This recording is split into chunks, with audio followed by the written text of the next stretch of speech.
नमस्कार बंधुरा बिंदास रान्नाघर चैनले आमि सम्पा सबाइके स्वागत। तो बंधुरा आज के आपनादेर काछे आमि आरेकटा नतून रेसिपि शेयर करते चलेछि। तो एखाने पेपसिकाम और डिम देखतेई पाच्छेन। तो एई डिम दिए पेपसिकाम दिए आजकेर रेसिपि डिम पेपसिकाम भापा। तो प्रथम थेके शेष पर्यन्त देखबेन, स्किप ना करे, खुबই भालो लागबे और साथे थाकबेन, पाशे थाकबेन। तो चलुन रेसिपिटी शुरू करा जाक।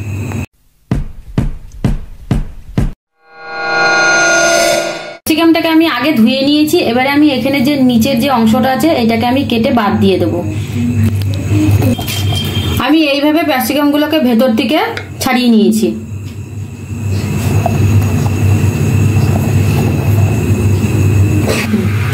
এখন আমি ডিম ফাটিয়ে নেব।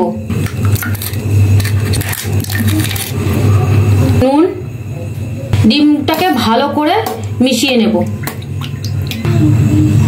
এবারে ডিম আমি ক্যাপসিকামের মধ্যে ভরে দেব।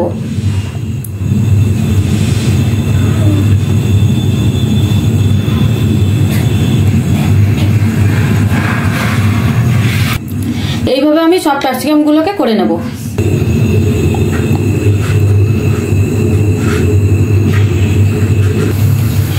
আমি একটা বাটির মধ্যে জল দিয়ে দিয়েছি। এবারে আমি উপরে একটা এরকম ঝাঁঝরি থালা বসিয়ে দিলাম। এবারে আমি একটা একটা ডিম ভরা ক্যাপসিকাম এর উপরে বসিয়ে দেব। এবারে আমি 10 মিনিটের জন্য ঢেকে দেব। খুব ভালো একটা থালা দিয়ে ঢাকতে হবে যাতে সাইড দিয়ে হাওয়াগুলো বেরিয়ে না যায়। এবারে আমি ডিমটা ক্যাপসিকামের সঙ্গে ভাপাতে দেব। 10 মিনিট হয়ে গেছে। আমি কিন্তু আরো 5 মিনিট রেখেছিলাম।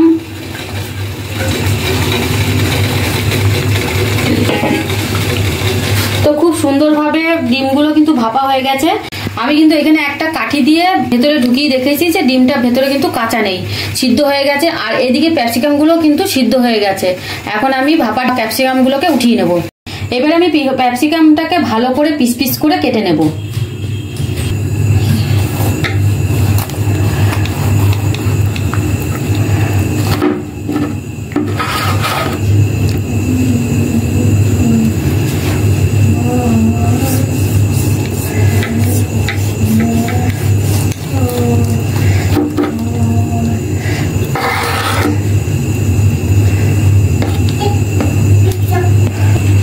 সব ক্যাপসিকামগুলো কিন্তু কাটা হয়ে গেছে আর ক্যাপসিকামের ডিজাইনগুলো কিন্তু একটা ফুলের মতন হয়ে গেছে। এখন আমি রেসিপির জন্য তৈরি। এবার আমি একটা একটা করে ভেজে নেব।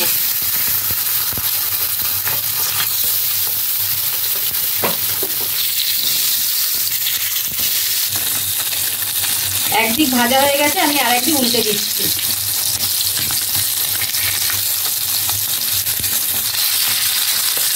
এইভাবে আমি উল্টে পাল্টে বাকিগুলো ভেজে নেব। এইভাবে আমি সবগুলোকে ভেজে নিয়েছি। তো ভাজা হয়ে গেছে, এবার আমি তুলে নিচ্ছি। কড়াইতে আমি তেল দিয়ে দিলাম। দিয়ে দিচ্ছি গোটা গরম মশলা।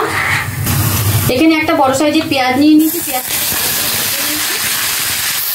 আদা রসুন বাটা, লঙ্কা বাটা, হলুদ, পরিমাণ মতো নুন, লঙ্কা গুঁড়ো। এবারে মশলাটাকে আমি খুব ভালো করে কষিয়ে নেব। এবারে দিয়ে দিচ্ছি আমি এখন টমেটো বাটা। এখানে আমি একটা টমেটো নিয়ে নিয়েছি। টমেটোটা দিয়ে আরেকটু ভালো করে কষিয়ে দেবো যাতে টমেটোর কাঁচা গন্ধটা চলে যায়। দিয়ে দিচ্ছি অল্প চিনি। মশলা খুব ভালো করে কষানো হয়ে গেছে আর মশলা দিয়ে তেল ছেড়ে গেছে। এইবার আমি দিয়ে দেবো জল।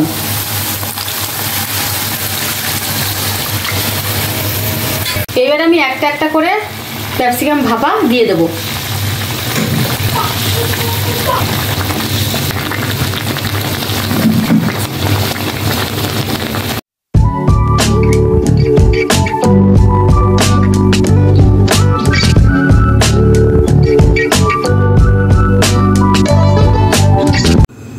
রেসিপি রেডি গরম গরম ভাতের সঙ্গে। আর এটা গরম গরম ভাত বা রুটি পরোটা যা কিছুর সঙ্গে খাবেন খুবই ভালো লাগবে। খুবই একটা নতুন রেসিপি। আর অবশ্যই কমেন্ট করে জানাবেন কেমন হয়েছে, খারাপ হলেও জানাবেন, ভালো হলেও জানাবেন।